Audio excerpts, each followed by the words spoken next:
Okay, welcome. Today I want to talk about adjustments from UPS, billing adjustments. What are they? How do they happen? And how do you battle this? How do you get your third-party vendors to stop with adjustments? So here we go. First thing that we need to do is we need to identify adjustments. Now, what I have here is a billing invoice for 1 week of UPS, and it's a 32 line item invoice is what it's called. It's called a light item 32 line invoice, and you can pull this out of your UPS account. Now, there's two things that are extremely important out of here. Actually, I'm going to say three: the tracking number, the bill charge, and the invoice section. So let me highlight those three.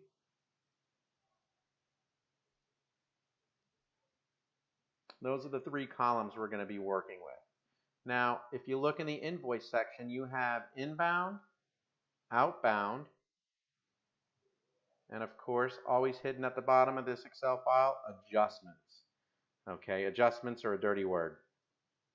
So with that being said, the first thing we need to do is let's take a look at adjustments and what this means.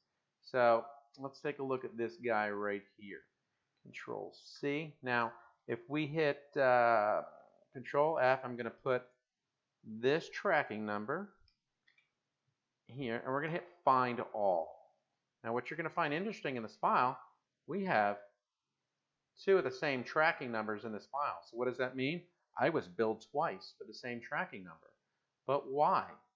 So what we're going to do is, first thing, of course, for accounting and a profit loss and a report, we want to be able to put that charge together so we can build an accurate profit loss statement. Now, this is the charge at the time of shipment. I was charged $27.72 based on the information that was provided at the time of shipment.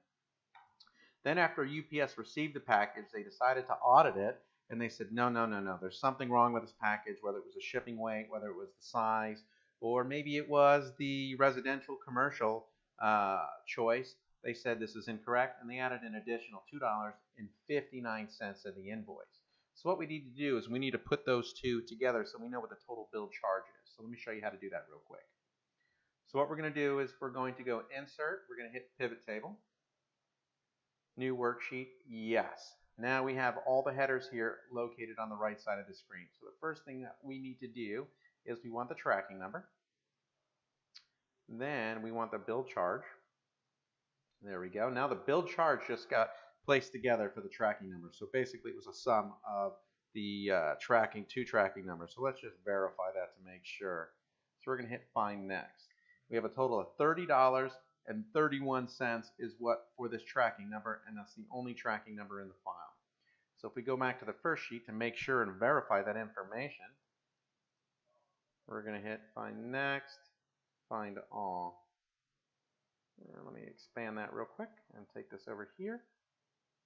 So here's the first one. We got $27.72. Find Next.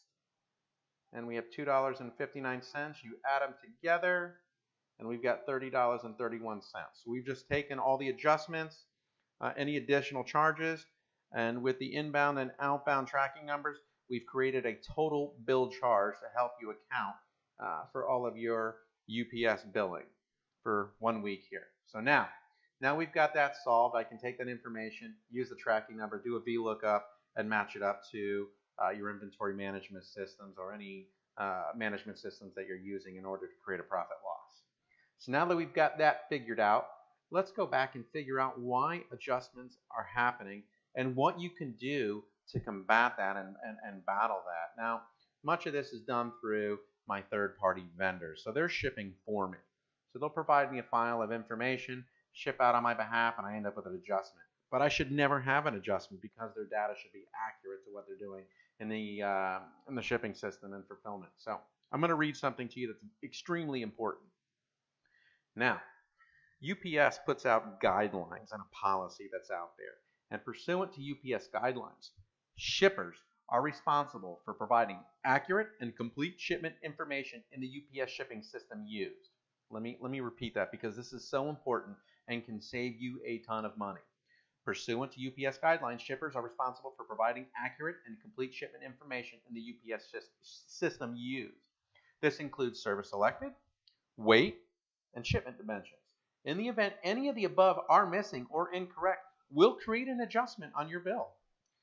This is also a violation of UPS policy, and the entire shipping charge is subject for rebilling. Let me say that again. This is a violation of UPS policy, and the entire shipping charge is subject for rebilling. And I provided a link here, and you can go in detail and read through this. So what does that mean?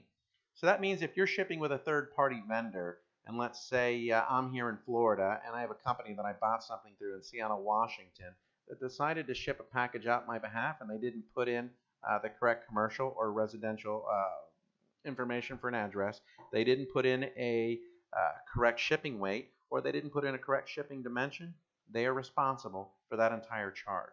And that is your basically it is your ammunition to be able to battle these adjustments and battle the upfront information they gave you to what they're actually shipping out. So this is a very good tool here for you to make sure that you are getting billed correctly and that your third-party vendor who's shipping on your behalf provides the correct information to you up front and also provides that same information at time of shipping. If you have any questions, please leave a comment. I'd be glad to answer them. And I hope you learned something, and leave me a thumbs up if this has helped. Thank you.